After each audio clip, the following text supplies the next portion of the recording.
எல்லாருக்குமான குணத்திலே தான் நடந்தது. அதை அவர்கள் தேர்தல் துவக்கத்திலேயே கட்சிக்காரர்கள் சொல்லிவிட்டார்கள்.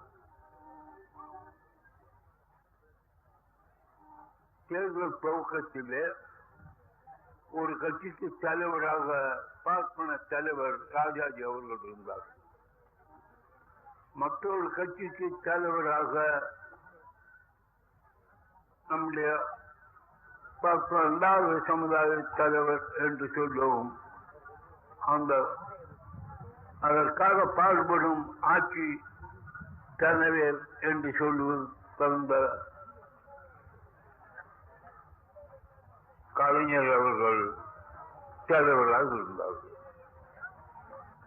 கலைஞர் தேர்தலுக்கு கொள்கை சொல்லுகிற போது முன்னேற்ற கழகத்தின் கொள்கைகளை நடத்தி வைப்பதற்காக நிற்கிறோம் என்று சொன்னார். ஆனால் எதிர்கட்சிக்காரர்கள் சொல்லுகிற போது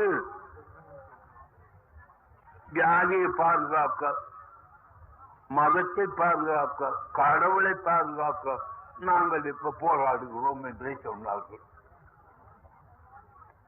அந்தபடி சொன்னார்களா என்று சில பேர் சந்தேகப்படுவார்கள். தெளிவாக அவர்கள் வார்த்தையிலே நான் சொல்லுறேன். ராஜாஜி அவர்கள் சொன்னார்கள், நாங்கள் இப்போது தேர்தலுக்கு நிற்பது நாட்டிகம் வளர்ந்து விட்டது, அதை மாற்ற வேண்டும். நாட்டிலே பிராமண வெறுப்பு, ஒரு சமுதாயத்தின் பேரில் மக்களுக்கு வெறுப்பு ஏற்படும்படியான காரியங்கள் நடக்கின்றன, அதை நாம் மாற்ற வேண்டும். இந்த காரியங்களுக்கு ஆதாரமாக இருக்கிற முன்னேற்ற கழகத்தை ஒழிக்க வேண்டும். இந்த மூன்றையும் நல்லபடி சொன்னார். ரகசியமா சொல்லவே இல்லை, தெளிவாகவே சொன்னார். பார்ப்பன சமுதாயத்தின் பேரில் போராட்டம், நாங்கள் பார்ப்பனர்களை காப்பாற்ற வேண்டும். நாஸ்திகம் வளர்ந்துட்டு கடவுள் மதம் சாஸ்திரம் இவைகளை பற்றி எல்லாம் மக்கள் நம்பிக்கை இழந்து விளக்கும்படி செய்து விட்டார்கள். அதை பாதுகாக்க வேண்டும், பாராட்ட வேண்டும், எலெக்ஷன்ல வெற்றி பெற வேண்டும். முன்னேற்ற காலம் அதுக்கு ஆதாரமா இருக்கிறது, அது ஒழிய வேண்டும். அப்படித்தான் சொன்னார்கள். காமராஜரும் தலைவராக இருந்தார் என்றால் அவர் ராஜாஜி தலைமையிலே ஏற்றுக்கொண்டார். அவர் சொல்றபடி நடக்க வேண்டும் என்று கருத்துப்பட்டார். மற்றும் சொல்ல போனால் காங்கிரஸ் கொள்கையும் ராஜாஜி கொள்கையும் ஒன்றே தான். இவங்க வேற அவங்க வேற நல்ல. காங்கிரசும் நாத்திகத்தை ஒழிக்க வேண்டும், ஆத்திகத்தை காப்பாற்றணும், கடவுள் நம்பிக்கை உள்ளது, மத நம்பிக்கை உள்ளது, ஜாதி நம்பிக்கை உள்ளது. காங்கிரசினுடைய அடிப்படை கொள்கை ஜாதி காப்பாற்றணும், மதத்தை காப்பாற்ற வேணும்,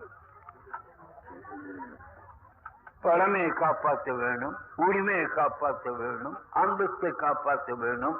இதுதான் காங்கிரசினுடைய அடிப்படை கொள்கை. ஆகவே இந்த தேர்தல் இந்த ரெண்டுக்குன்னா போராட்டமாக நடந்தது. அது எப்படியோ வாழ்ந்துட்டு அரசாங்கத்தின் பேரில் ஒன்றும் கோளாறு சொல்லுவதற்கு இல்லாமல் போய்விட்டு எதிர்கட்சிக்காரருக்கு முதல்ல ஏதோ கொஞ்சம் சொல்லி பார்த்தார்கள். அதற்கெல்லாம் பதில் பெரிய அளவில் சொல்ல ஆரம்பித்ததும் அதை சொல்லாத விடுவதுதான் மரியாதை என்று பயந்து விட்டார்கள். ஊழல் என்றார்கள், சுயநலம் என்றார்கள், பணம் சம்பாதித்து விட்டார்கள் என்றார்கள். இதெல்லாம் ரொம்ப முதல்ல பிரச்சாரம் பண்ணார்கள். அதுக்கு நான் பதில் சொல்ற போது அதை மறுக்கவில்லை. உண்மையாகவே நடந்ததாக வைத்துக் கொள்ளுங்கள். நீங்க நடந்ததுக்கும் அவங்க நடந்தது கணக்கு பார்த்தா எது அதிகம்னு கேட்டேன். நான் ஆதாரத்தோட கேட்டேன். ஒவ்வொரு காரியத்திலையும் காங்கிரஸ் எப்படி நடந்துகிட்டது, ஒழுக்கத்திலே, நாணயத்திலே, சுயநலத்திலே மற்றும் பொது சொத்தை கொள்ளையடிக்கிறதில்லை என்று வரிசையாக அவர்களுடைய நிலைமையை எடுத்து சொல்ல ஆரம்பித்த உடனே அவங்க அதை விட்டுட்டாங்க. படியரசு என்னாச்சு, அவனால கொள்கைப்படி இவங்க நடக்கல என்று சொன்னார்கள். அதே ஒரு பேச்சால் சச்சிபானியெல்லாம் தோரணம் கட்டினார்கள். முன்னேற்ற கழகக்காரர் நாங்களும் கொஞ்சம் கொடுத்தோம் என்றுதான் சொன்னார்களே தவிர உங்க யோகியில என்னன்னு அவங்க கேட்கல. நான் தான் கேட்டேன், படியரசு என்னாச்சுன்னு கேட்கறீங்களே, நீங்க 500 ரூபாய் சம்பளம் என்னாச்சு அதுக்கு பதில் சொல்லுங்கன்னு கேட்டேன். காங்கிரஸ்காரர் ஜஸ்டிஸ் கட்சி தோக்கடிக்கிறதுக்காக அவங்க 3000 ரூபாய் சம்பளம் வாங்குறாங்க, 4000 ரூபாய் சம்பளம் வாங்குறாங்க, நாங்க பதவிக்கு வந்தா 500 ரூபாய் தான் வாங்குவோம் என்று காந்தி சொன்னாரு. காங்கிரஸ்காரன் எல்லாருமே சொன்னா பெரிய பொது காங்கிரஸ்ல பாஸ் பண்ணாங்க 500 ரூபாய்க்கு மேல சம்பளம் வாங்குறது இல்லை. என்ன வாங்கினாங்க? 20,000 ரூபாய் சம்பளம் வாங்கினாங்க. என்னன்னு கேட்டேன் நான். பணம் சேர்த்துக்கிட்டாங்க மெம்பர்கள், மந்திரிகள் இருந்தாங்க. அதையும் நான் திருப்பி கேட்டேன். ராஜாஜி காங்கிரஸ்ல இருக்கிற போது வீட்டை விட்டு கடன் கட்டினார். பிறகு காங்கிரஸ்ல கொண்டாடுற போது காங்கிரஸ் பங்குல மாசம் 250 ரூபாய் வாங்கி ஜீவனம் பண்ணார். அவருக்கு எப்படி இன்னைக்கு 20 லட்சம் ரூபாய் சொத்து வந்ததுன்னு கேட்டேன். இதே மாதிரி ஒவ்வொரு துறையிலையும் பட்டா பண்ணிட்டாங்க. நாங்க ராஜன் 100 ஏக்கரா பட்டா பண்ணி இப்ப 10 லட்சம் ரூபாய் பொறும்படியான சொத்தா இருக்குது அவங்க குடும்பத்துக்கு. சர்க்கார் இன்ஜினியர்களை விட்டு வாக்கியா வெட்டிக்கிட்டாமே, அது என்னாச்சு ஒன்று அவங்க மறுக்க முடியாத உண்மைகள். ஒழுங்கா நடக்கலைன்னு சொன்னார். ராஜன் வீட்டுல 2000 மூட்டை நெல் திருட்டு கண்டுபிடிச்சாங்களே, நேர்மையா நடக்கலைன்னு சொன்னாங்க. சேலம் தண்ணி குழாய் வச்ச காலத்தில் டெண்டர் விட்ட போது 25% 100க்கு கம்மியா கேட்டவனுக்கு கொடுக்காம அதிகமா கேட்டவனுக்கு பாப்பாளுக்காக அந்த கான்ட்ராக்ட் கொடுத்தீங்களே, கவுன்சிலர் கூட ராஜினாமா பண்ணாங்களே, மாத்திக்கிட்டீங்களா? உங்க யோகில என்னாச்சு?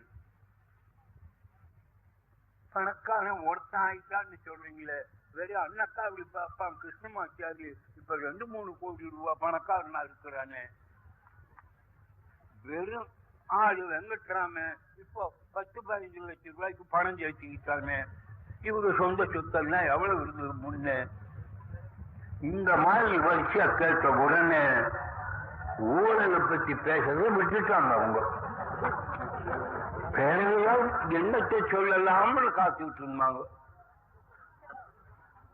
அவங்களுக்கு நல்ல வாய்ப்பா சேலம் சங்கதி சிக்கி போச்சு. அதுல கூட சேலம் சங்கதியை பற்றி சொன்னா முக்கியமா சாமியை செருப்பு அடிச்சது தான் அவங்க சொல்லி இருக்கணும். ஆனா அவங்க சொல்லல. ஏன்னா அது நீண்ட நாளா நடந்துகிட்டு வர்ற காரியம். தவறவும் இது வெளியே சொன்னா மத்தவங்களும் அடிக்க ஆரம்பிச்சிருமா அப்படின்னு நினைச்சு பயந்து அதை மறைச்சுக்கிட்டே வந்தாங்க. அதுக்கு பதிலாக தான் வேற ஒரு சங்கதியை ஆரம்பிச்சாங்க. பொம்பளைகள் எல்லாம் சரியா போடலாம்னு சொன்னா, எவன் வேணாலும் எவன் பொண்டாட்டி வேணாலும் இழுத்துக்கிட்டு போடலாம்னு சொன்னான் அப்படின்னு முதல்ல ஆரம்பிச்சாங்க. பல ஊர்ல பொம்பளைகளும் கூத்தாட ஆரம்பிச்சுட்டாங்க. இந்த மாதிரி சொன்னானே பொம்பளைகளை எல்லாம் பத்தி. அப்புறம் அது சொன்ன இன்னதுதான் இவன் திரட்டி சொல்றோம், அதை மாற்றி எழுது, இல்லாட்ட அவன் பேர்ல நடவடிக்கை எடுப்பேன்னு மாற்றி எழுதுலாம அவன் பேர்ல நடவடிக்கை எடுத்தோம். இன்னும் கேஸ் விசாரணை இருக்கு.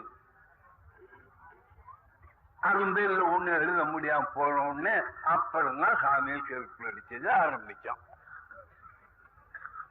மறுக்கலை. நான் பயந்துட்டு உண்டு, எலெக்ஷன் போயிடுமோ என்னமோன்னு. வேற மார்க்கம் இல்லாம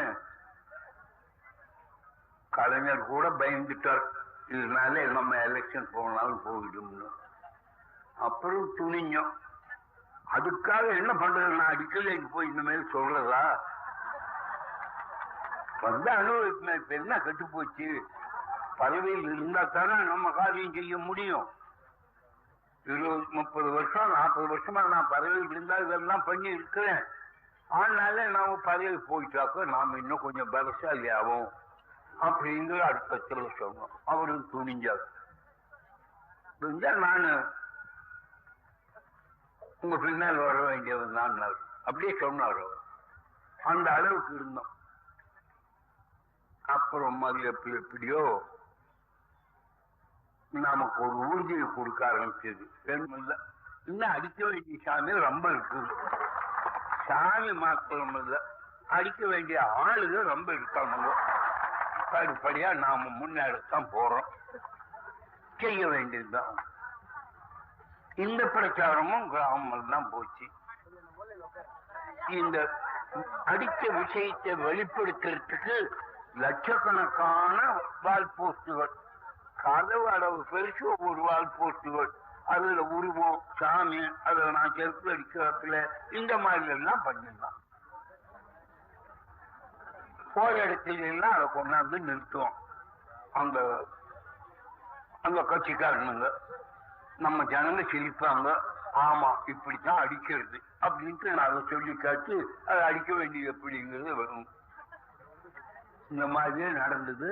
நானும் என்னை பொறுத்த வரைக்கும் அநேகமா தேர்தல் கொஞ்சம் மாறுதலா தான் போகும், நாம தயாரா இருக்கணும். நான் கூட எழுதுனேன், அவன் வருவான், வந்தா இன்னென்ன செய்வான், முதல்ல நம்ம ஜெயில போடுவான், ஆனால் நம்ம ஆளுங்க பக்குவமா இருக்கணும், துணிஞ்சு காரியங்களை செய்யணும், இதை பற்றி பிரச்சாரம் பண்ணி செய்யலான்னு இருந்தேன். அவரும் இங்கேயே போய் சுத்திக்கிட்டு ஊரெல்லாம் சுத்திக்கிட்டு இருந்துட்டார். இந்த எலெக்ஷன் வாரத்தில் இந்த சமயத்தில் அவங்க என்ன நினைச்சிட்டாங்க, தாங்க பதவிக்கு வந்துட்டதாகவே உறுதி பண்ணிட்டாங்க. ராஜாஜியும் காமராஜரும் யார் முதல் மந்திரி, யார் அடுத்த மந்திரி, இதெல்லாம் முடிவு பண்ணிட்டாங்க. டெல்லியிலிருந்து வெங்கட்ராமனை வர சொல்லி அவசரமா அவனுக்கு செய்தி அனுப்பினாங்க, அவன் முதல் மந்திரி ஆக்கிறதுக்கு. நம்ம அதிகாரிகளை மிரட்டினாங்க, அவனுங்கெல்லாம் பயந்து தரணும். பெரிய பெரிய அதிகாரிகள் வீட்டுக்கு போனா வேலைக்கார நாட்டம் இருந்து அவங்க வீட்டுக்கு போறது, ஃபைல் கொண்டாடினா அந்த ஃபைல் எல்லாம் கொண்டு அவங்களுக்கு காட்டுறது, அவனை அரெஸ்ட் பண்ணு இவனை அரெஸ்ட் பண்ணுன்னு இவங்க சொன்னாங்கன்னா அந்த ஆளையெல்லாம் போலீஸ்காரர் அரெஸ்ட் பண்றது, இந்த மாதிரி எல்லாம் ஆரம்பிச்சிட்டாங்க. காரணம் நாளைக்கு அவங்களே வந்துடுறாப்பில்ல, அவ்வளவு உறுதியா அவங்க இருந்தாங்க. அப்புறம் பார்க்கிற போது நிலைமை மாறிட்டு என்ன நாங்க முடிவு பண்ணோம், மக்களுக்கு விஷயம் புரிஞ்சு போச்சு, இனம் உணர்ச்சி. இந்த தேர்தல் பாப்பானுக்கும் நமக்கும் போராட்டம், பாப்பான் ஜெயிச்சா நம்ம தொல்லைக்கு ஆளாக்குவோம், என்ன ஆனாலும் எந்த சாமியை எவ்வளவு அடிச்சாலும் எத்தனை ஒழிஞ்சாலும் நம்ம கட்சி தான் ஜெயிக்கணும், தமிழர் தான் என்று அந்த இன உணர்ச்சியில மக்கள் ஓட்டு பண்ணியிருக்காங்க. சாமி அடிக்கிறத பற்றி அவங்களுக்கு கவலை இல்லை. அந்த ஓட்டுல ஒரு அளவுக்கு அடிச்சதை சம்மதிக்க போட்டிருக்கிறாங்க, ஒரு அளவுக்கு அடிச்சதுனால கவலை இல்லை, ஒரு அளவுக்கு எப்படி போனாலும் நம்ம எனக்கு நாம பாதுகாத்துக்கணும், இந்த மாதிரியான எண்ணங்கள் தான் நம்ம வெற்றி பெற செய்தது. இது நமக்கு ஒரு பெரிய மாறுதல். நம்ம வாழ்விலேயே இந்த தேர்தலினுடைய முடிவு ஒரு திருப்பம் உண்டாக்கும். என்ன திருப்பம் உண்டாக்குறது? நாங்க இருக்கிற 40 வருஷமா தொண்டு செய்தாலும் இவ்வளவு துணிவா செய்ய முடியலையே. முன்ன தந்தரமா சொல்ல வேணும், ஆதாரத்தோட சொல்லணும், இப்ப அதெல்லாம் இல்லாம போச்சு. அடி செருப்புல விடாதீங்க, ஒவ்வொருத்தரும் தினம் முழிச்சதும் சாமி செருப்பால் அடிச்சுட்டு வெளியே கண்ணை தொடையுங்க என்னெல்லாம் சொல்றோம். நிறைய கடிதாசி வருது, நாங்க அடிச்சோம், நான் இப்பதான் சொன்னார போடாது இந்த மேலுன்னு. அவ்வளவு பேர் இப்ப அந்த நிலைமைக்கு வந்துட்டாங்க. என்ன வெற்றிப்பு வெற்றின்னு சொல்றோம். இன உணர்ச்சி நம்ம மக்களுக்கு வந்தது ஒண்ணு. ரெண்டாவது, இந்த பகுத்தறிவு அவர்களுக்கு பயன்பட்டது ஒண்ணு.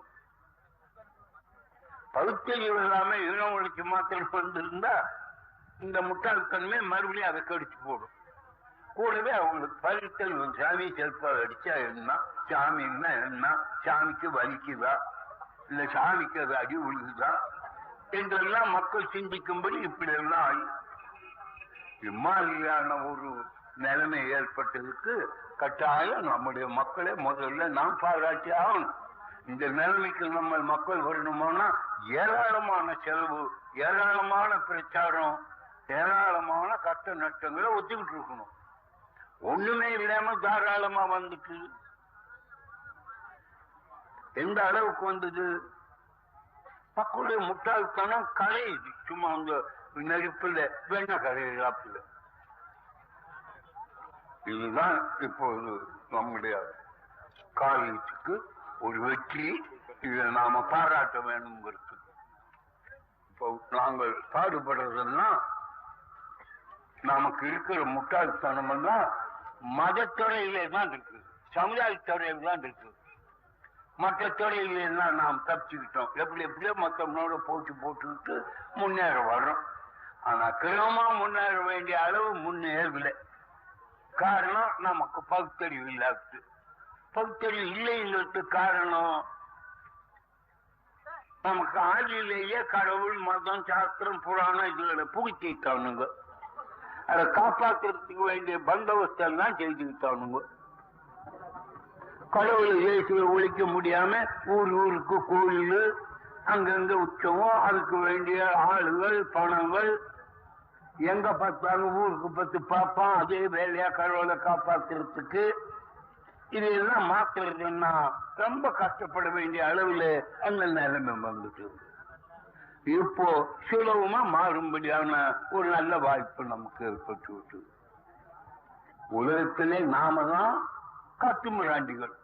நல்லா கவனிக்கும். உலகத்தில் 500 கோடி மக்கள், 450 கோடி மக்கள் உள்ள உலகம்னா அதுல நாம தான் காட்டுமிராண்டிகள், கீழ் மக்கள், ஈன ஜாதி மக்கள். ஆந்திர மாத்திரம் மீன ஜாதி இல்லை, பொம்பளைகள்லாம் விவசாயி மக்கள். சாஸ்திரப்படி, கடவுள் கட்டளைப்படி, ஏறக்குறைய அனுபவப்படி அப்படி ஆக்கிட்டானே. எவன் சிந்திச்சான்? சூத்திரன் இருக்கான், பாப்பானுடைய வெப்பாட்டி மகன் இருக்கான், சூத்திர சிங்கள் இருக்காங்க. பாப்பானுக்கெல்லாம் வெப்பாட்டியா இருக்க வேண்டியவர்கள் இருந்தவர்கள் எத்தனை நாளா இருக்காங்க? 1000 2000 வருஷமா. எவனுக்கும் மான ரோஷம் வந்தது? எந்த நாட்டில் இந்த மாதிரி மானங்கிட்ட மக்கள் இருக்கிறாங்க?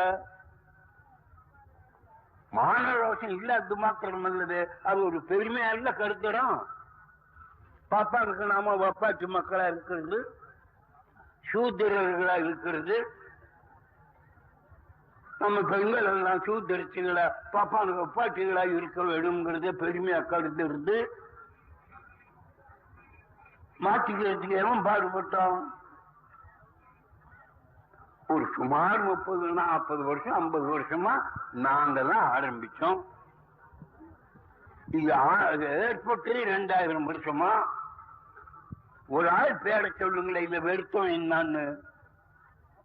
இந்த நிலைமை மாத்துறதுக்காக பாடுபட்டோம் என்னான்னு ஒருத்தன் பேரை சொல்லுங்களேன். சும்மா என்னமோ அறிவாளி மாதிரி வளருமா, மறுபடியும் அவன் ஜாதி பூச்சியை காட்டிடுவான். கடவுளை வெங்காயமா எண்ணுவான். கடவுளை அதெல்லாம் வெங்காயம், அதெல்லாம் ஒளியுங்கடா, அது பண்ணுங்கடா, இது அழியுங்கடா, உங்க மானத்தை காப்பாத்துங்கடா அப்படின்னு எவன் சொன்னான்? ஒருத்தன் பேரை சொல்லுங்க பார்க்கலாம். ஒரு நாள் இல்ல, 2 நாள் இல்ல, 2000 வருஷமா. பௌத்தங்க ஆரம்பிச்சான், சமணங்க ஆரம்பிச்சான்னா அவனை கொன்னானுங்க. அந்த ஆளுகளை எல்லாம் கொன்னான். அவன் வீட்டையெல்லாம் நெருப்பு வச்சு கொளுத்தனான். அந்த ஆளுகளை வெட்டுனா, கழு வெட்டுனா. சரித்திரத்தை சொல்றேன் நான், சரித்திரத்தை சொல்றேன். சரித்திரம் மாத்திரம் அல்ல நான் சொல்றது. இன்னைக்கு அந்த நிகழ்ச்சிய கொண்டாடுறாங்களே. கழுவேத்தின பண்டிகை எந்தெந்த ஊர்ல நடக்குது, சூரசம்மானம் எங்க நடக்குது, ராவண கொண்ட கதை எங்க நடக்குது. இதெல்லாம் என்ன? நமக்கும் பாப்பானுக்கு ஏற்பட்ட போராட்டம் தானே. நம்ம முட்டாள் பசங்க அந்த கதையை தானே கும்பிடுறானுங்க. என்னடா கதை? ராமாயண கதைன்னா நம்மள அவன் கொண்டான், அத ஒரு கதையை எழுதுனான், நம்ம தலைவில அவமானம் படுத்தினா இழிவுபடுத்தினா கொண்டான். அது அரசாங்கத்திலேயே வருஷம் தோறும் நெருப்பு வச்சு கொடுக்குறாங்க. ராவண ஏன் கேட்கிறான்? சமண கொடுத்து கழுவேற்றுவனை ஏன் கேட்கிறான்? சூரசம்மாரம் வருஷம் வருஷம் கோயில்ல நடக்குது, வெத்தராணிய கழுத்து எவன் கேட்டான்? சூரன்னா ஆறு எங்க இருந்து வந்தான்? அவன் ஒரு தனி ஜாதியா? இல்ல அவனுக்கு கண்ணு மூக்கு காலு கை வேறையா? அவன் ஒரு தனி நாட்டில் இருந்தானா? நம்ம நாட்டில் இருந்தாலுங்க பாப்பான்னு சூத்திரன்னு சொல்ல வேண்டியது. நம்ம செல்வாக்க பார்த்து அவன் ராட்சதா இன்னுகிட்டான், ஆசுரன் இன்னுகிட்டான், அரக்க இன்னுகிட்டான். இவனுங்கெல்லாம் ஆறு எங்கிருந்து வந்தாங்க, இவனுக்கு என்ன அடையாளம், எந்த லோகத்தில் இருந்தானுங்க, அந்த லோகம் இப்ப எங்க போச்சு? மரபூர்ல நமக்குள்ளேயே புகுத்தி நம்மைய கொண்டாடும்படி செய்தா நம்மையே செய்தி இழிவுகளை. அதுதான் நமக்கு கடவுளா இருக்குது, அதுதான் நமக்கு மதமா இருக்குது, அதுதான் நம்ம கொண்டாட்டம் பண்டிகை உற்சவம் எல்லாம் அதாத்தான் இருக்குது. எவ்வளவு மானங்கிட்ட ஈன ஜாதியா இருந்தா நாம இதுவரைக்கும் அதை ஏற்றுக்கிட்டு இருக்கணும். எந்த செல்லாமணி ஆட்சி? என்னடா முன்னேற்ற கழகமா அல்லது திராவிட கழகமா? அவனுங்க நாட்டினுங்க, அவன் கடவுளை திட்டுறவன், அவன் கோயிலை திட்டுறவன். இன்னும் சொல்ல முட்டா பசங்க நம்மளவனு அவன் பாப்பான்னு திட்டுறவன். பண்ணி பண்ணி நாம என்ன முன்னுக்கு வந்தோம்? நம்ம நாட்டில நாம எஜமான், நாம 197 பேரு இந்த நாட்டு பரம்பரை. பாப்பா இங்க பொறுக்கி திங்க வந்தவன். இன்னைக்கு எண்ணினாலும் 100க்கு 3 பேரு. உலகமே நம்ம நாள இருக்குது. நாம வீடு கட்டுறோம், நாம கப்பீஸ் எடுக்கிறோம், நாம நெய்கிறோம், நாம உழுகிறோம், நெய்யறோம். மக்களுக்கு வேண்டிய காரியம் எல்லாம் நாம தான் செய்யறோம். பாப்பா போய் என்ன பண்றான்? அவன் என்னன்னா நம்ம வந்து ஜாதி கடவுளுக்கு அடுத்தவன், கடவுளுக்கு மேலானவன், என்ன தாண்டா நீங்க கடவுளா கும்பிடணும். உலகத்தில் சோபம்லாம் எனக்கு தான், நீங்க அதை அனுபவிச்சா உங்களை ஒழிக்கலாம். அப்படியே தர்மம் எழுதி வச்சுக்கிட்டான், மனித சாஸ்திரம் எழுதிக்கிட்டான், நெய்யூட்டி திங்கிறவன ஒழிக்கலாம் முன்னுட்டான். அதுதான் நமக்கும் மதமா இருக்குது, அதுதான் நமக்கும் கடவுளா இருக்குது. அதனால நம்ம ஜனங்களுக்கு அறிவே இல்லாம பண்ணிட்டோம். நாங்கதான் மனித சமுதாயத்தை மாற்ற வேணும்னு ஆரம்பிச்சோம். மக்களுக்கு மான அவமானம் உண்டாக்க வேணும்னு ஆரம்பிச்சோம். சிறுமரியாதை இயக்கம்னு ஆரம்பிச்சது அதுக்குத்தானே. அவங்க இந்த தேச துரோகியா இருந்துட்டு வந்துட்டோமா, சோத்துக்கு இல்லாத அன்னக்காவடியா இருந்து இந்த வேலைக்கு வந்தோமா? பெரிய தேச பக்தனா இருந்தோம், காங்கிரஸ் தலைவனா இருந்தோம், சொந்தத்தில் பெரிய மனுஷனா பெரிய பிரபுவா இருந்தோம், தொண்டாற்றணும்.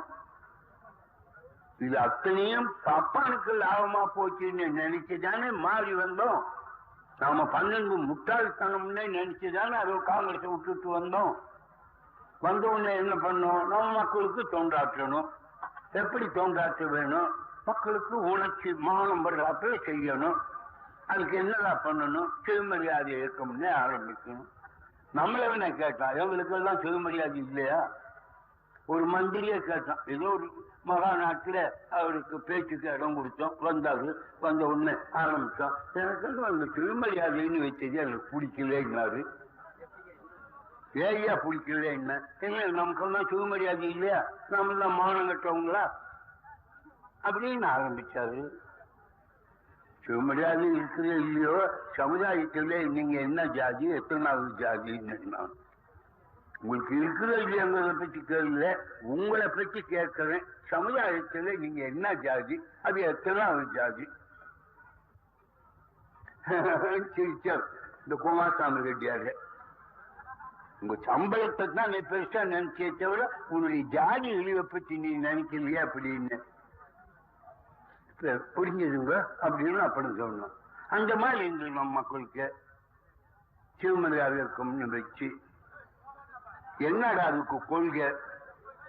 சிவமரியாதை இருக்கிறதுக்கு கொள்கை கடவுளை ஒழிக்கிறது, மதத்தை ஒழிக்கிறது, காந்திய ஒழிக்கிறது, காங்கிரஸை ஒழிக்கிறது, பாப்பான ஒழிக்கிறது. 5 காரியங்களை வச்சு சிவமரியாதை இருக்கும்னு ஆரம்பிச்சோம். எவ்வளவோ எதிர்ப்பு எல்லாம் சமாளிச்சோம். இங்கேயே கூட எங்களுக்கு எத்தனை கல்லடி இந்த மேடையில். ஏன்னா அந்த செட்டிமாருக்கு புத்தி அப்ப அவ்வளவு இருந்து இப்ப கொஞ்சம் மாறிட்டுது. அவங்க எல்லாம் காங்கிரஸ்காரரு. வண்டி ரிப்பேர் இருக்குன்னு ஒரு 20 வண்டி வாங்கிட்டோன்னு அந்த வண்டியை கல்லில் அடிச்சு ஓட்டிட்டோம்.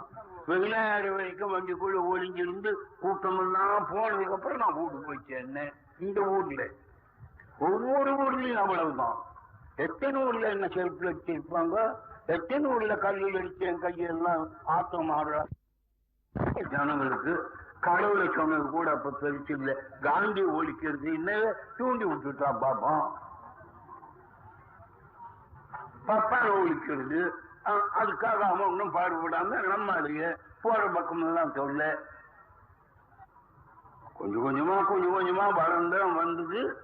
அந்த இங்க ஒழிப்பு வேலை அவனுடைய அட்டூழியங்கள் எல்லாம் எடுத்து சொன்னது. நமக்கு இருக்கிற நிறைய கஷ்டம் இதுகளை சொல்லிட்டு வந்தது. கொஞ்சம் கொஞ்சமா வாழ்க்கையிலேயே நம்ம தள்ளி ஏறிக்கிட்டே வந்துட்டோம். பூரணமா இல்லை. இப்ப சந்தோஷப்படுற அளவுக்கு மோசம் இல்லை. இப்ப கொஞ்சம் நான் முன்ன வந்திருக்கோம்னு சொல்ற அளவுக்கு. எதுனால இப்ப ஒவ்வொருத்தரும் சொல்றாங்களே ஐயானாலதான் பெரியாருனாலதான் அவனாலதான். எந்த பெரிய இனிமேல் தான் இருக்கு நம்முடைய வாழ்வு. நாம எவ்வளவு மேல போகணும்னு. உலகத்தில் இருக்கிற மற்ற மக்களை விட நாம் ஒண்ணு இழைச்சவங்க இல்லை. மற்ற மக்கள் விட நமக்கு எல்லா வசதியும் உண்டு. ஆனா உலகத்தில் நாம தான் அடையணுங்க, நாம தான் காத்து மிராஞ்சுங்க. நமக்கு தான் 1000 10,000 லட்சக்கணக்கான கடவுள். நமக்கு தான் கோடைக்கல்லு குட்டிச்சவரு சாணி எல்லாம் கடவுள். ஏன் அப்படி?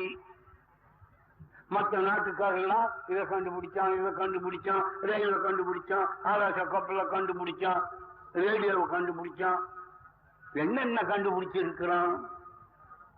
இந்த நாட்டுக்காரன் எதை கண்டுபிடிச்சான்?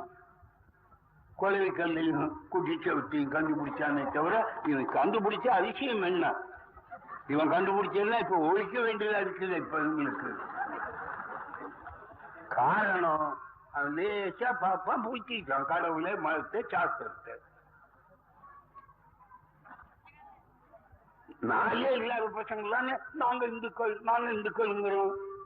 ஏன் இந்து இல்லை எவனா சொல்லட்டுமே நான் இந்துன்னு.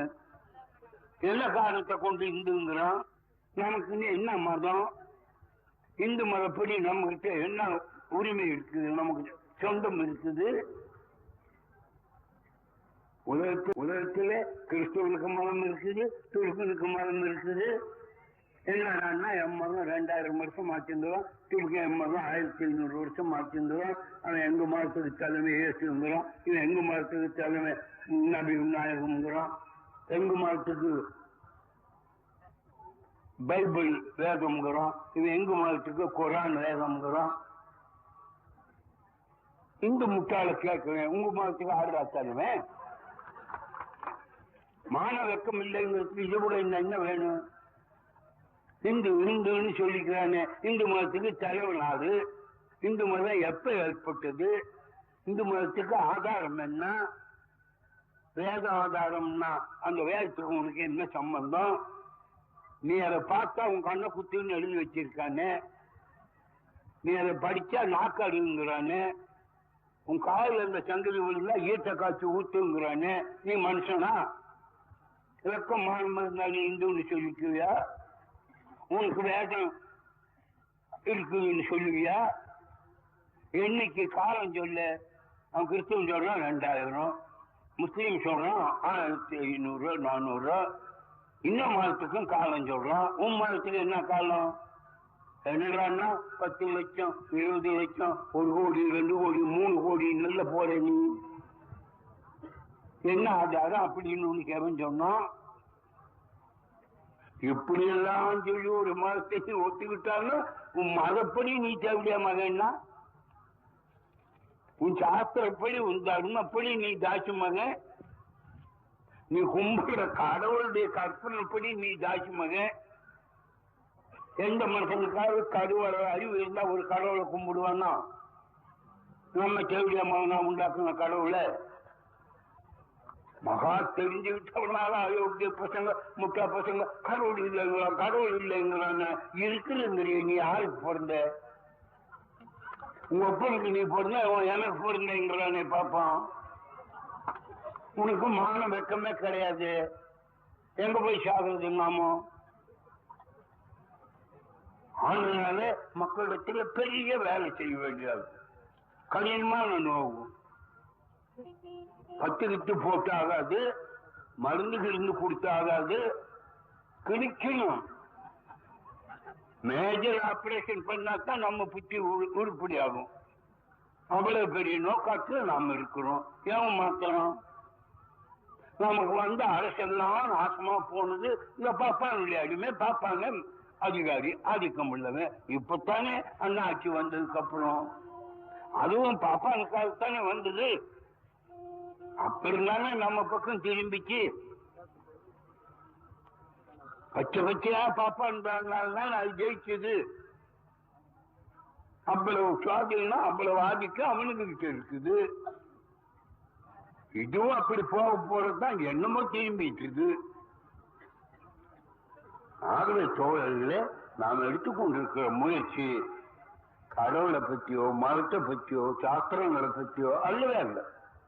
நம்முடைய இனம் அடைய வேண்டிய நிலைமை அடையல, நம்முடைய நாடு அடைய வேண்டிய தன்மையில அடையல, நம்ம அறிவு அதனால பெற வேண்டிய பலனை நாம பெறல,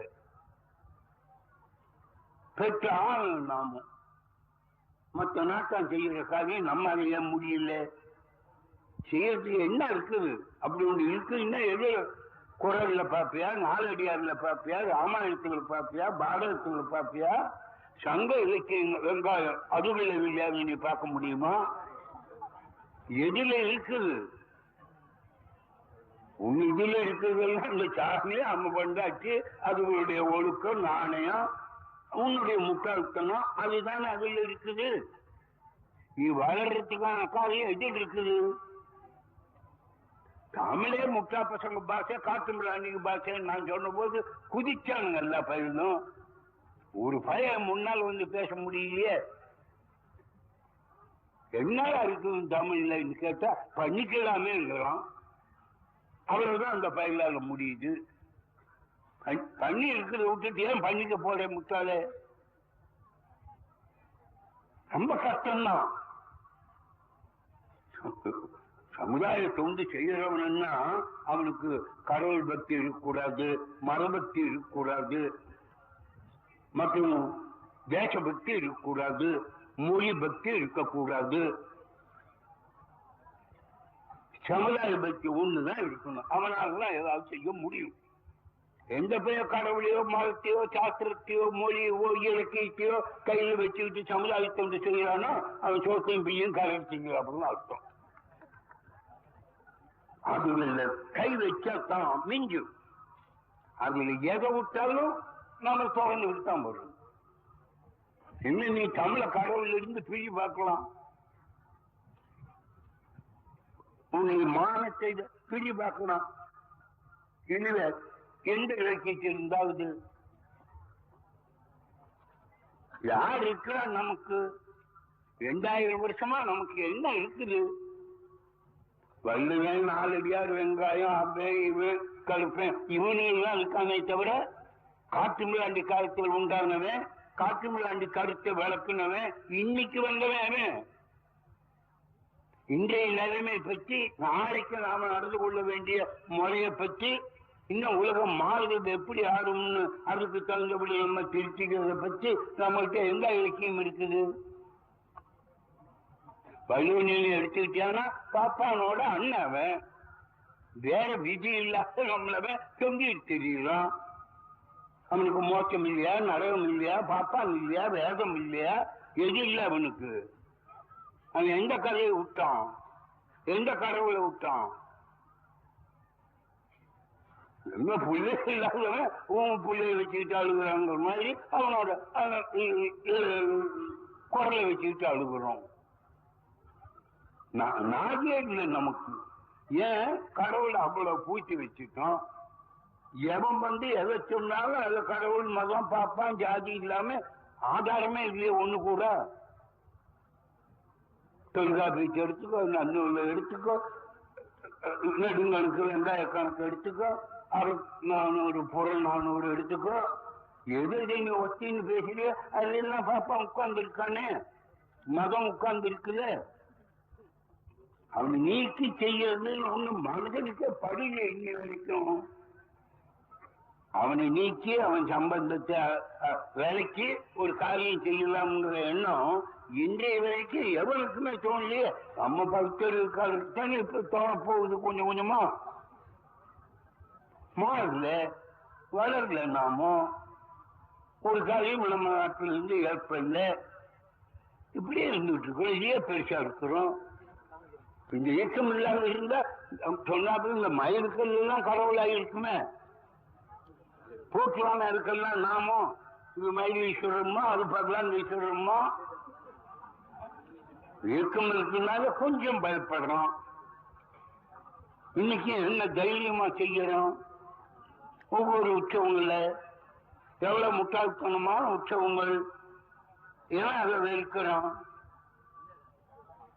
ஆகையினால அழிச்சு விட்டுட்டோம் நம்ம முட்டாள்தனத்துல. காரணம் கடவுள் மதம் சாஸ்திரங்கள் பெரியவங்க, இவங்க பெரியவங்களுக்கு தெரியும். இவங்க ஆடுறான்னு கேட்க நமக்கு அறிவு இல்லை. நம்ம சாஸ்திரமும் நம்ம பெரியவனுங்களும் எவன் முட்டா பசங்க தானே நம்ம பெரியவங்க, காட்டு மிராண்டிகள் தானே நம்ம பெரியவங்க. எந்த அறிவாளி நாம நம்ம பெரியவன்னு சொல்ல முடியும்? ஏன் சொல்ல முடியல? பிடிக்கிறாளெல்லாம் 2000 வருஷத்துக்கு முன்னால் இருந்தவன பிடிக்கிறோம், 1000 வருஷத்துக்கு முன்னால் இருந்தவன பிடிக்கிறோம். எடுக்கிறது எல்லாம் 1000 2000 வருஷத்துக்கு முன்னே எழுதுறத பிடிக்கிறோம். அன்னைக்கு எவனுக்கு அறிவு இருந்தது? எவனுக்கு 2000 வருஷத்துக்கு முன்ன அறிவு இருந்திருக்க முடியும்? அவன் எப்படி அறிவை சம்பாதிச்சு இருக்க முடியும்? அவனுக்கு அறிவு பெறத்துக்கு மார்க்கம் எது? வள்ளுவ அறிவோடு இருந்தான்னா அறிவு பெறத்துக்கு மார்க்கம். அவன் சுத்திச்சார்பெல்லாம் பார்ப்பான். அவனை சுத்திட்டு இருக்கிறதெல்லாம் மதம், வேதம், புராணம். அவன் தலையில் உட்கார்ந்து இருக்கிற மூட நம்பிக்கை எல்லாம் மேல் லோகம், கீழ் லோகம். அவன் எப்படி அறிவாளியாமா? நமக்கு அந்த அறிவு வருதுன்னா அந்நிய நாட்டை பார்க்கிறோம், அங்க எல்லாம் போயிட்டு வர்றோம், கடவுளை பத்தி துணிடுறோம். கடவுள் என்ன, வெங்காயம் என்னன்னு அந்த புத்தி அன்னைக்கு எப்படி வந்திருக்கும்? ஆண்களால அன்னைக்கு இருந்தவங்க பேர்ல கோபம் சொல்லப்படாட்டால் அவனுக்கு அறிவு வர நியாயம் இல்லை. அவனுக்கு இந்த நிலைமையை பார்த்து அதுக்கு தகுந்தபடி எழுதவோ கருதவோ சொல்லவோ வாய்ப்பில்லை. நாம் இன்றைக்கு உலகத்தோட ஒட்டிட்டு இருக்கிறோம். எந்த உலகத்தோட ஒட்டிட்டு இருக்கிறோம்? அமெரிக்கா எங்க இருக்கு, நாம் எங்க இருக்கிறோம்? 10,000 மைலுக்கு மேல சொல்றோம் அமெரிக்கா. என்ன நாம எவ்வளவு தூரத்தில் இருக்கிறோம்னு அர்த்தம்? எடுத்துக்கிட்டோம்னா நம்பரை போட்டு திருப்பி கூப்பிட்டா ஏன்னு கேட்கலான்னு. 15,000 மைல்ல 10,000 மைல்ல தூரம் இருக்கிறவன் கூப்பிட்ட உடனே ஏனுங்கிறோம். அவன் வாய் மூடுறதுக்கு முன்ன அந்த சத்தம் நமக்கு வருது. சந்திர மண்டலம் எங்கடா இருக்குன்னா 2,30,000 மைல்ங்கிறோம். எப்படா போகலாம்னா இன்னைக்கு போறத 5 நாள்ல போய் சேரலாம்ங்கிறோம். அதுக்கு உண்டான அறிவு தான் இப்ப மனுஷனுக்கு தோணும். அவன் கண்ட மண்டலம் என்ன? இதை விட்டு அதுக்கு மேல ஒரு லோகம், அதுக்கு மேல ஒரு லோகம், அதுக்கு மேல ஒரு லோகம், மேல 7, கீழே 7, 14 லோகம். அப்புறம் இந்த மாற்று லோகம், வைகுண்ட லோகம், கைலாச லோகம், வெங்காய லோகம், அதுக்கு மேல நரக லோகம். எவ்வளவு மடையினா இருந்திருக்க வேணும்? இவ்வளவு மனுஷனை மிரட்டுறதுக்கும் மடையில் ஆக்குறதுக்கும் உண்டாக்கணுமா? அறிவாளியாக்கும் ஒன்னே உண்டாக்குல.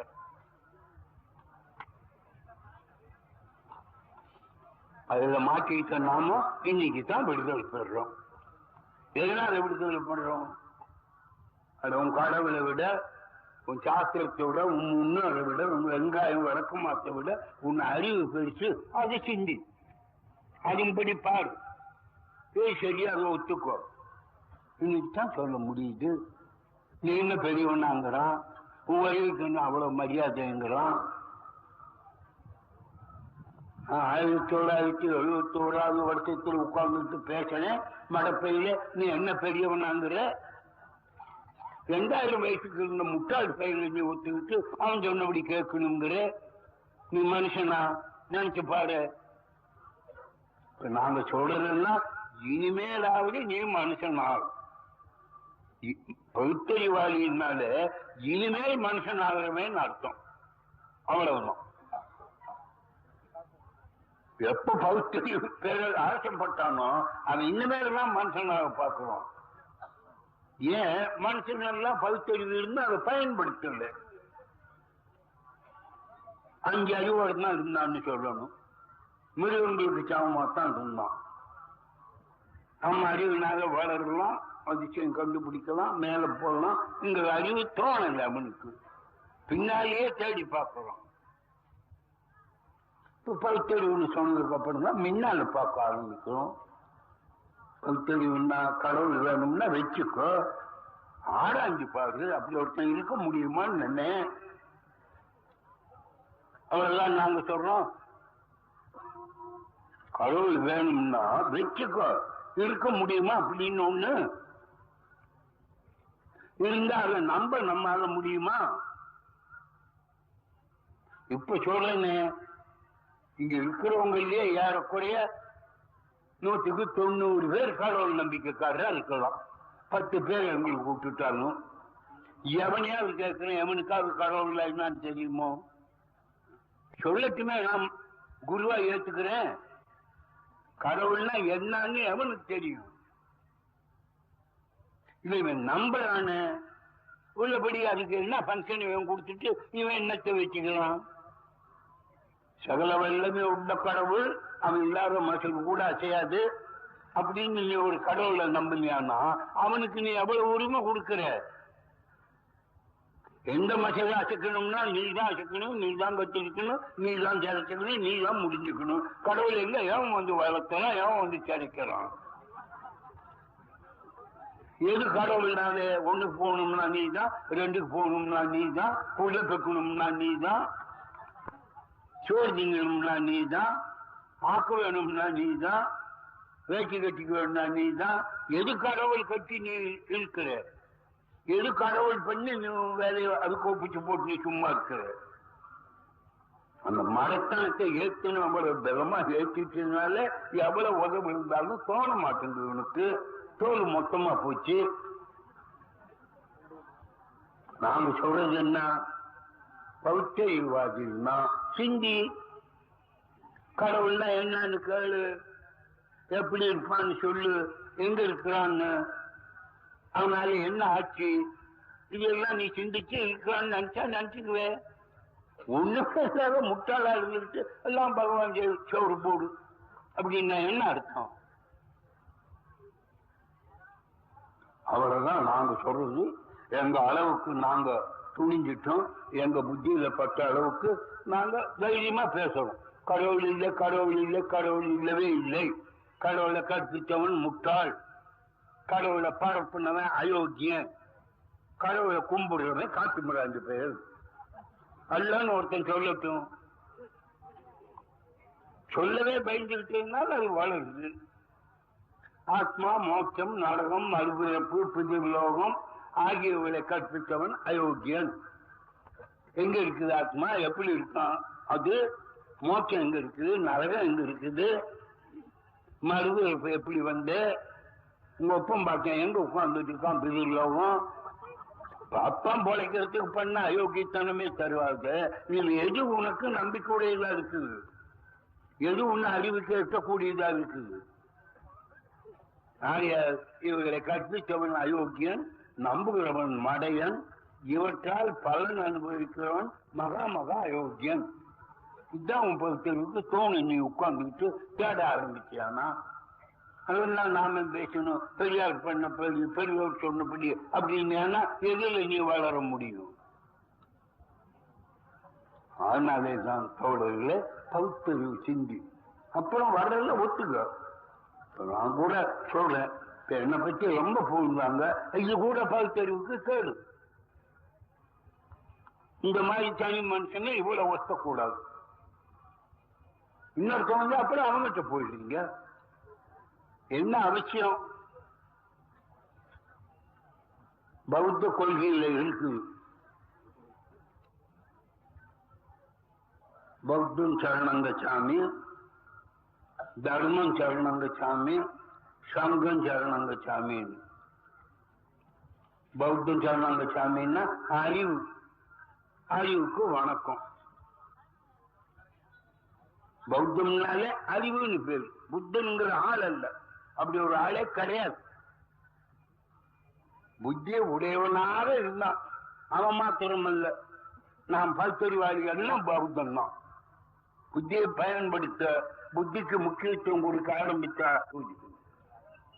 நாலாவட்டத்தில் நாம பூரண பகுத்தறிவாக நமக்கு வாய்ப்பு இருக்கு. ஆனா என்ன லாபம்? மண்ணு மேல போயிடுவோம், மண்ணு மேல போயிடுவோம். நம்ம நாட்டுல நாம மற்ற நாட்டுக்காரன் அடைந்த வளர்ச்சி அடையாததுக்கு காரணம் பகுத்தறிவை கட்ட போட்டுட்டான். எல்லாம் கடவுள் செய்யும், கடவுள் நம்பு, கடவுள் சொல்றாப்புல நட, கடவுள் பெரியவங்க சொன்ன மாதிரி நட, அப்படியே சொல்லி பின்னால் திருப்பி விட்டுட்டோம். இப்ப நாம ஒண்ணு இப்போ அவ்வளோ தலையில் பண்ணல, எதையும் சிந்திக்கணும். கடவுளை சொன்னவன் என்ன சொன்ன உங்களுக்கு? கடவுளை சொன்னவன் சொன்னதாக சொல்லப்படுற தத்துவத்தை எடுத்துக்கங்களேன். பெரிய ஆளுகள்னு சொல்றீங்களே, நாயன் மாறணும், ஆழ்வாரணும், மற்றும் இன்னும் ரிஷிகள், அவன் என்ன, இந்த பசங்கள்லாம் என்ன சொன்னான்? கடவுள் இருக்கிறார், எப்படி இருப்பார் உன் கண்ணுக்கு தெரியாது, பின்ன எப்படி தெரிஞ்சுக்கிறது? உன் கைக்கே சிக்க மாட்டார், பின்ன அது எப்படி அறிகிறது? உன் அறிவுக்கே எட்டாது. கடவுள் கண்ணுக்கு தெரியாது, கைக்கு சிக்காது, அறிவு கட்டாது. இந்த மூன்று கொள்கைகள் ஒரு பொருள்னா அங்க என்ன இருக்கும்? வெங்காயம் சைப்படி தானே இருக்கும். சொல்லு, என் ஜோக்குல இருக்குது, எடுத்துக்கிடா, பவுனா இருக்குது. கை விடுற போது உன் கைக்கு சிக்காதுலாம், எட்டி பார்க்கிற போது உன் கண்ணுக்கும் தெரியாதுலாம். அப்புறம் அவங்க கேட்டு என்ன புத்தி இருந்தா அதை போல மடப்பை இல்லைன்னு ஓங்கி ஒண்ணு அடைஞ்சிட்டு போயிடுவான். நமக்கு புத்தி இல்லை, அவன்லாம் பெரியவன் நினைக்கிறோம். அவனுக்கு உருவமே இல்லை. ஏண்டான்னா அவனுக்கு உருவமே இல்லை. ஏண்டான்னா அவனுக்கு ஒண்ணுமே தெரிய வேண்டியது இல்லை. அவன் ரொம்ப யோக்கியன், ரொம்ப கருணை உள்ளவன், ரொம்ப அன்பே உருவானவன், ஒழுக்குமே உருவானவன். இவ்வளவு அடிக்க நம்பிடாங்கிறான். என்ன கெட்டு போச்சு, இவ்வளவு உள்ளவனை நம்பலான்னு முட்டாள்தனமா அவன் நம்பிடுறான். ஆனா கடவுளை பரப்புனவன் என்ன பண்ணான்? உருவம் இல்லாதவனுக்கு உருவத்தை உண்டாக்குனா, ஒண்ணும் வேண்டாதவனுக்கு சோறு பசிக்கு சோத்தை ஊட்டுனா, ஒழுக்கமானவனுக்கு பொண்டாட்டி வச்சான், வப்பாட்டி வச்சான், இன்னொருத்தன் பொண்டாட்டி கிட்ட போடுறாப்புல எழுதி வச்சான். கருணே உருவாக்குவனுக்கு கையில அருவாளு, கொடுவாளு, வேலாயுதம், சூழாயுதம், ஈட்டி, கொட்டாப்புளி, மடுவு, திருட்டு பயிர், அயோக்கிய பயிருக்கு என்ன வேணுமோ அதெல்லாம் கடவுள் கையில கொடுத்தான். ரொம்ப கடுமையா நடந்துக்கிற வேண்டியதுக்கு அங்க 1000 பேரை கொண்டான், இங்க கோடி பேரை கொண்டான், அங்க 20 கோடி பேரை கொண்டான். கதை எழுதுனா பண்டிகை நடத்தலாம். அப்படி இந்த மனப்பைய கடவுளை கும்பிடுறான்னா எந்த ஆதாரத்துல கும்பிடுறான்? எனவே அயோக்கியத்தன்மாவே கண்டுபிடிச்சான்.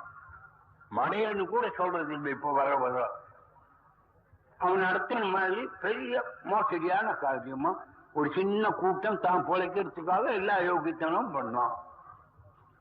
இதை மற்ற நாட்டுக்காக நமக்கு முன்னாடியே நினைச்சுக்கிட்டு எல்லாம் மாத்திட்டான். அவன் கிறிஸ்தவன் 1000 கடவுள் 10000 கடவுள் லட்சம் கடவுள் ஒரு கடவுளுக்கு கொண்டாந்துட்டான். துருக்கும் அப்படியே தான் எழுதுனா.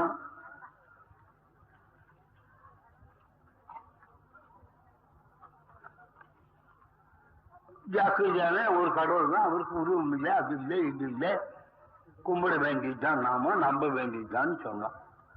இவன் அமலவாட விட்டு இல்லையே, இது எல்லாம் நாம ஒழிச்சிட்டு அப்புறம் அவனை பற்றி நாம ஏதாவது பேசலாம், அல்லது அவன் நம்ம கிட்ட வந்தா திருப்பிக்கலாம்.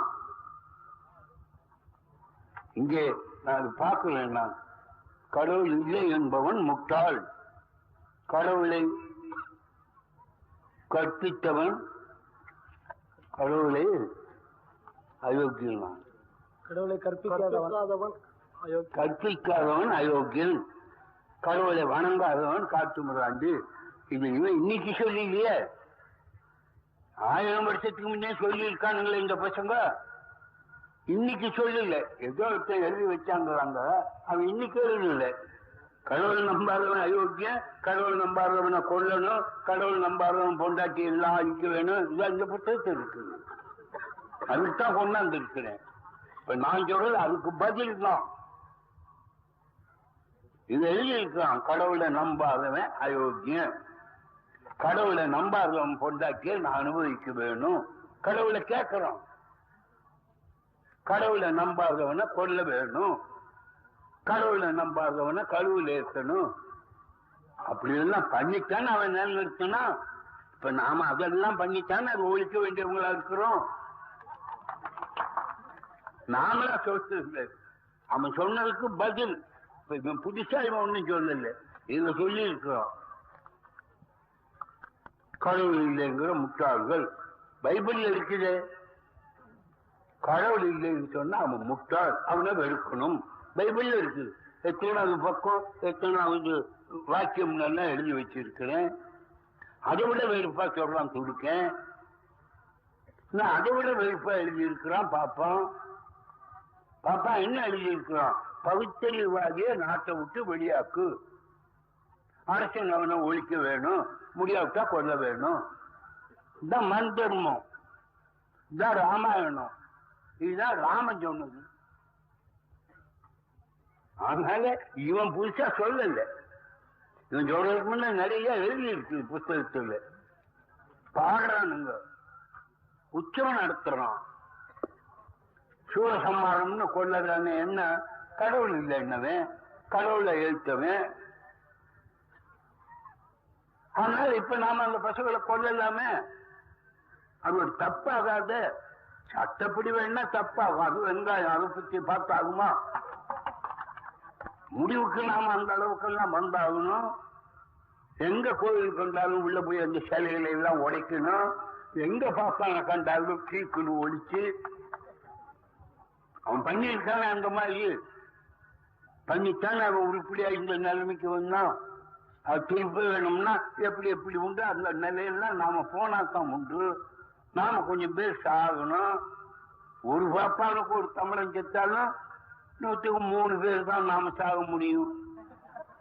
பாக்கி 84 100ல 3 போனா 97, 97ல 3 போனா 94 பேர் நாம மிஞ்சுவோம். அவன் ஒழிச்சா அந்த அளவுக்கு போவோம். இது முள்ள முள்ளத்தான் போகணும். அவனா தெரிஞ்சுக்கிட்டா தெரிஞ்சுக்கிட்டோம், இல்லைன்னு சொன்னா அப்புறம் நாம் கேட்டுக்கிட்டே இருக்கிறதா, இல்ல அனுபவிச்சுக்கிட்டே இருக்கிறதா, இல்ல நாம நிரந்தரமான மனிதர்களாவே இருக்கிறதா? வெளிப்படையா சிந்திச்சா எப்படி தோணுது அப்படி நடந்துதான் நான் சொல்றேன். நான் எங்க பேசினாலும் என் பேச்ச நம்பாது, நான் சொல்றபடி நடக்காது. ஆனா சிந்திச்சதுல உனக்கு என்ன தோணுதோ அந்த படிக்க நடந்துடும். உண்மையாக கடவுள் நம்பிக்கை மேல இந்த பெயர் ஏதாவது செய்தான்னா, கடவுள் நம்பிக்கை மேல கடவுளுக்கு 2 சொல்ல 3 சொல்ல 5 சொல்ல 6 சொல்ல உண்டாக்குனான்னா, கடவுள் நம்பிக்கை மேல கைக்கு 2 கை 8 கை 10 கை 12 கை இருந்தானா, கடவுள் நம்பிக்கைக்காக அதுக்கு சோறு தயிர் சாதம் வெங்காயம் பொங்கல் என்ன வைக்கிறான்னா, இந்த கடவுள் நம்பிக்கை மேல இருக்க பொண்டாட்டி கட்டி படுக்க வைக்கிறான்னா, இந்த சோழப்பை இவன் பொழைக்கிறதுக்கு மக்களை மடையனாக்குறதுக்கு என்ன வழியோ அதுகளை கண்டுபிடிக்கணும். அது போல உண்டாக்குறான். அவன் கேட்கறதுக்கு ஆள் இல்லை, சொன்னதெல்லாம் நம்புறதுக்கு தயாரா இருந்தோம். ஆயுள் மேல தோழர்களே, நாம் மாறுதல் காலத்தில்